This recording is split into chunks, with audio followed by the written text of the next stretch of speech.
ഫെയ്ഞ്ചൽ ചുഴലിക്കാറ്റിൽ ദുരിതം അനുഭവിക്കുന്നവർക്കും കനത്ത നഷ്ടമുണ്ടായ റേഷൻ കാർഡുള്ള കുടുംബങ്ങൾക്ക് 2000 രൂപ ധനസഹായം നൽകുമെന്ന് മുഖ്യമന്ത്രി എം.കെ. സ്റ്റാലിൻ. വിഴുപ്പുരം, കള്ളക്കുറിച്ചി, കടലൂർ ജില്ലകളിലെ റേഷൻ കാർഡുള്ള കുടുംബങ്ങൾക്കാണ് സഹായധനം നൽകുന്നത്. ചുഴലിക്കാറ്റിൽ മരിച്ചവരുടെ കുടുംബത്തിന് സഹായധനമായി 5 ലക്ഷം രൂപ നൽകും.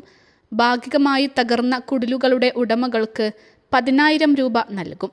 പൂർണ്ണമായി തകർന്ന കുടിലുകൾക്ക് നൽകുന്ന സഹായധനം പിന്നീട് പ്രഖ്യാപിക്കുമെന്നും മുഖ്യമന്ത്രി അറിയിച്ചു. കൃഷിനാശം സംഭവിച്ച കർഷകർക്ക് 22,500 രൂപ സഹായധനം നൽകും. മഴയിൽ പശു ചത്തുപോയവർക്ക് 37,500 രൂപയും ആടിന് 4,000 രൂപയും നൽകും. ചത്തുപോയ കോഴിക്ക് ഒന്നിന് 100 രൂപയും നൽകും. തിരഞ്ഞെടുപ്പ് തിരിച്ചറിയൽ card, Aadhaar card, ration card തുടങ്ങിയവ നഷ്ടപ്പെട്ടവർക്ക് പ്രത്യേക ക്യാമ്പുകൾ നടത്തി പുതിയവ നൽകാനുള്ള നടപടിയെടുക്കും. പാഠപുസ്തകങ്ങളും യൂണിഫോമുകളും നഷ്ടപ്പെട്ട വിദ്യാർത്ഥികൾക്ക് പുതിയവ നൽകും. ദുരിതബാധിതർക്ക് സഹായമെത്തിക്കുന്നതിനായി സർക്കാരിൻ്റെ എല്ലാ വകുപ്പുകളും ഒത്തൊരുമിച്ച് പ്രവർത്തിക്കുന്നുണ്ടെന്നും മുഖ്യമന്ത്രി പറഞ്ഞു.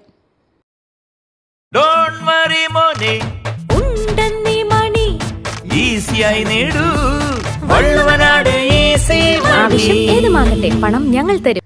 അതേസമയം തമിഴ്നാട് മന്ത്രി കെ പൊന്മുടിക്ക് നേരെ ചെളിയെറിഞ്ഞത് BJP പ്രവർത്തകരാണെന്ന് പോലീസ് വ്യക്തമാക്കി.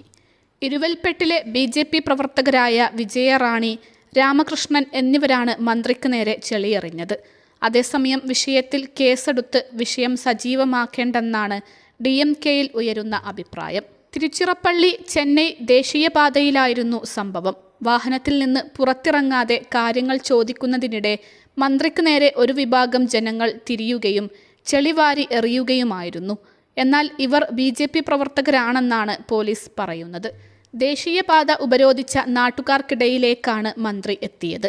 വെള്ളപ്പൊക്ക സമയത്ത് തിരിഞ്ഞു നോക്കിയില്ലെന്നാരോപിച്ചാണ് നാട്ടുകാർ മന്ത്രിക്കെതിരെ പ്രതിഷേധിച്ചത്. മുൻ MP-യായ മകൻ ഗൗതം സിഗമണിക്കൊപ്പം വന്ന മന്ത്രി കാറിൽ നിന്ന് ഇറങ്ങാൻ പോലും തയ്യാറാകാതിരുന്നതോടെ നാട്ടുകാർ രോഷാകുലരായി.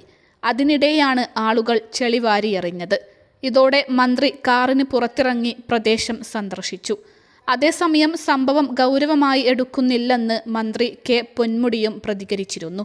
അതേസമയം മന്ത്രിയുടെ ദേഹത്തെ ചെളി DMK സർക്കാരിനുള്ള സർട്ടിഫിക്കറ്റാണെന്ന് BJP പരിഹസിച്ചു.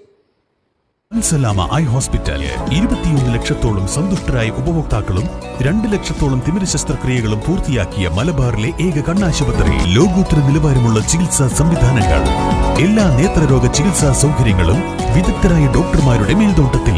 Al Salama eye hospital, hospital road, Perinthalmanna.